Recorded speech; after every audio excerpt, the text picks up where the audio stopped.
Yes, rapid fire. So introverts, yes. I've tried to get ready for rapid fire. Okay. So, and by the way, we can start over. We can stop and go.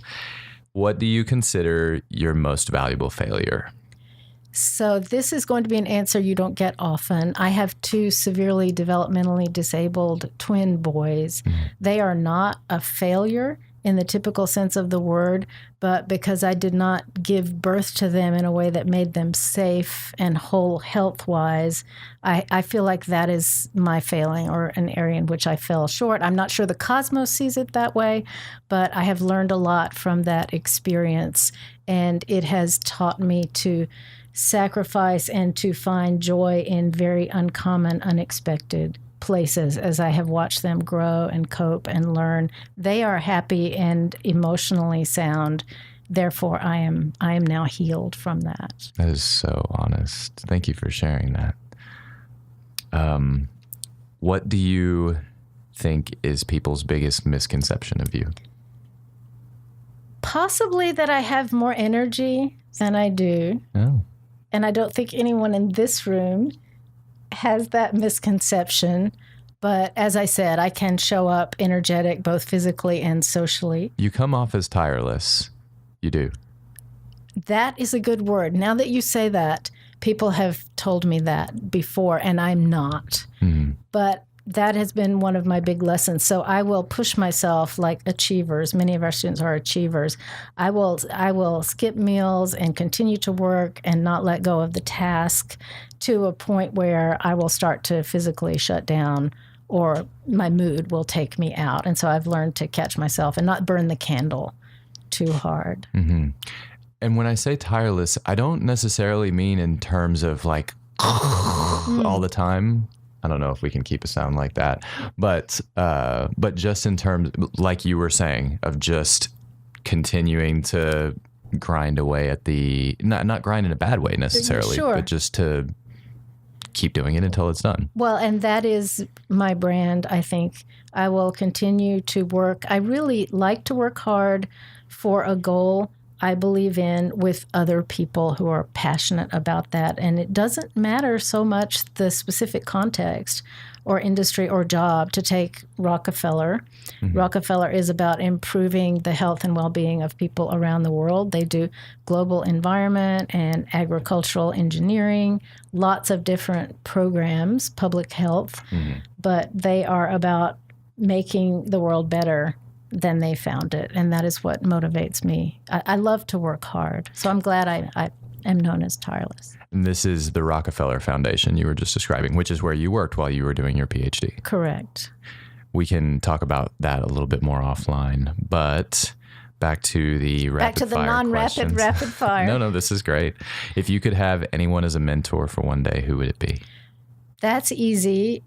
Susan Cain, whose research led to her book, Quiet, The Power of Introverts in a World That Can't Stop Talking. When I read that book, I felt like I had seen myself in a totally new way.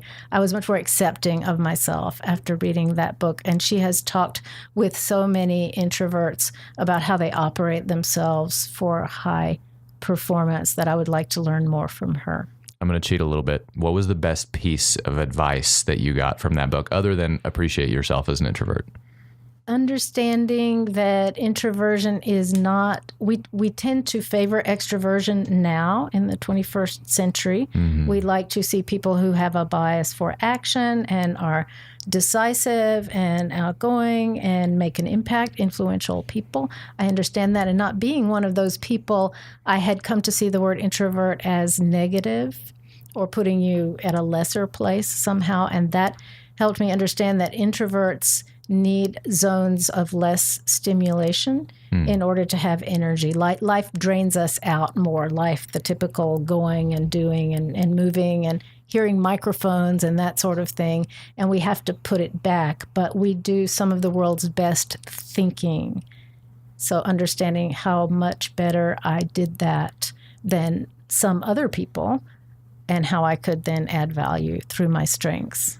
I read somewhere once that the difference between introverts and extroverts from from a biochemical standpoint is that extroverts have a slight shortage of dopamine in their brains. And so extroverts tend to look for extroverts, and I'm one, tend to look for those little dopamine jolts more often than introverts do.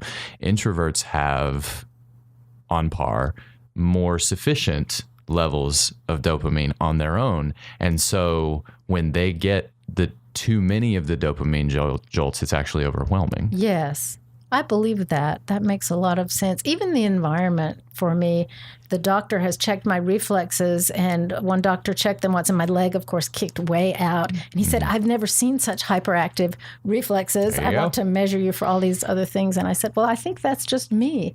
I just overreact. My parents tell me that I've done that from birth. You can tell with babies as well.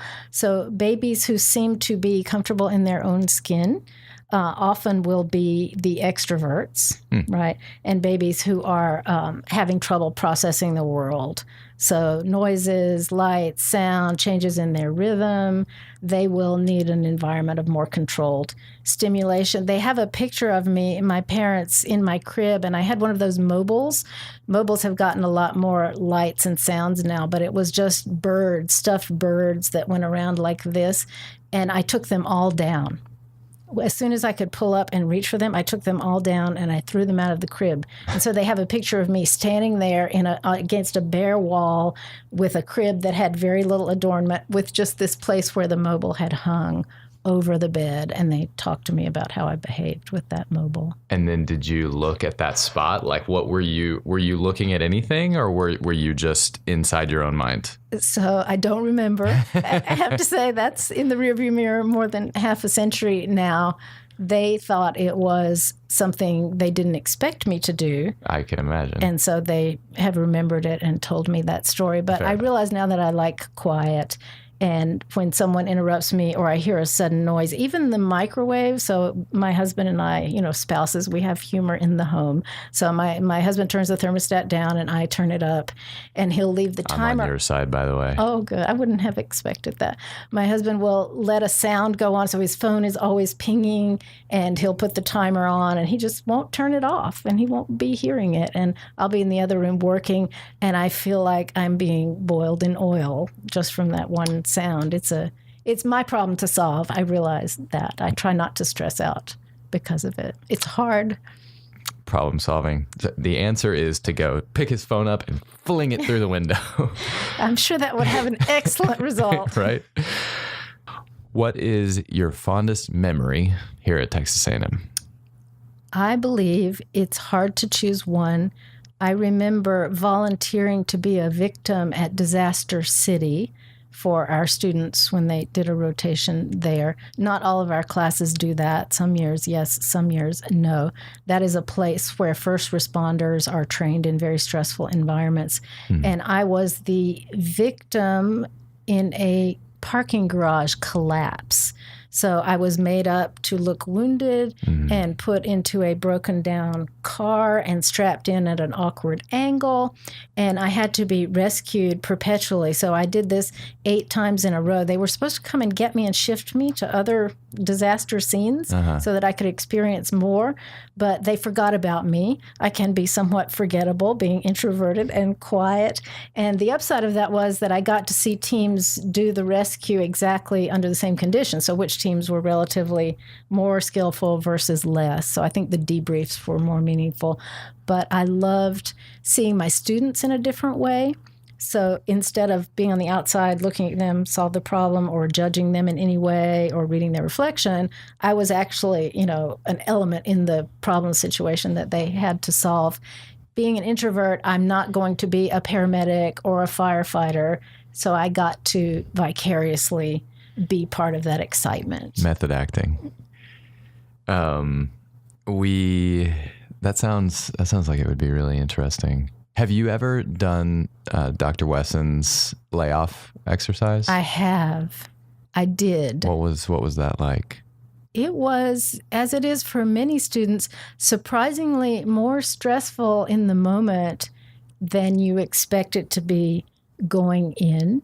You're well prepared by Dr. Wesson, but when you're actually across the table from someone who's very good at playing the role of the person being laid off, he selects the layees very well. They're often seasoned HR professionals who do this for a living and live in the trenches. Those folks are trying to put you off your game, not in mean ways or malicious ways, but in ways that will stretch your comfort zone and test your ability to adapt and adjust. The biggest mistake I made, and he told us not to make it on the way in, and I made it anyway, and I knew I was making it as I was making it, was I looked at my watch. Because we were held to timing. I think we had to start and end within a 20-minute period, and there was no clock in the room. Right. So we were, I guess, going to use our watch and look at it without seeing it.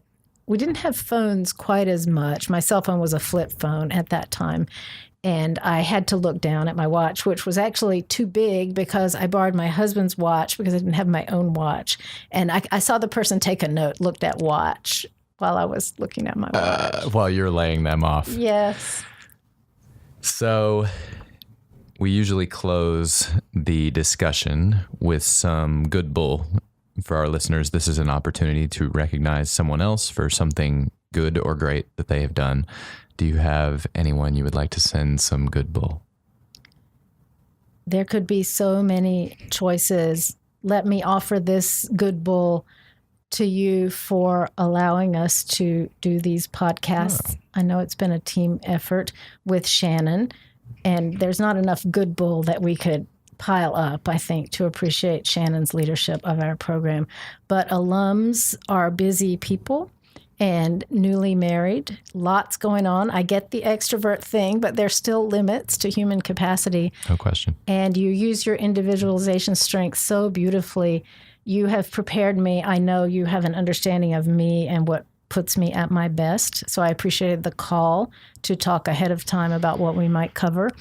I think this will allow us to tell stories that have been largely untold to this point about our program. So thanks for your leadership on that. Thanks. That's very kind of you. Thank you so much for watching. If you would like to stay up to date on our latest videos, be sure to subscribe and hit the bell icon to receive notifications. If you're in a rush or on the road, you can still join us on iTunes, Spotify, or wherever you find your podcasts.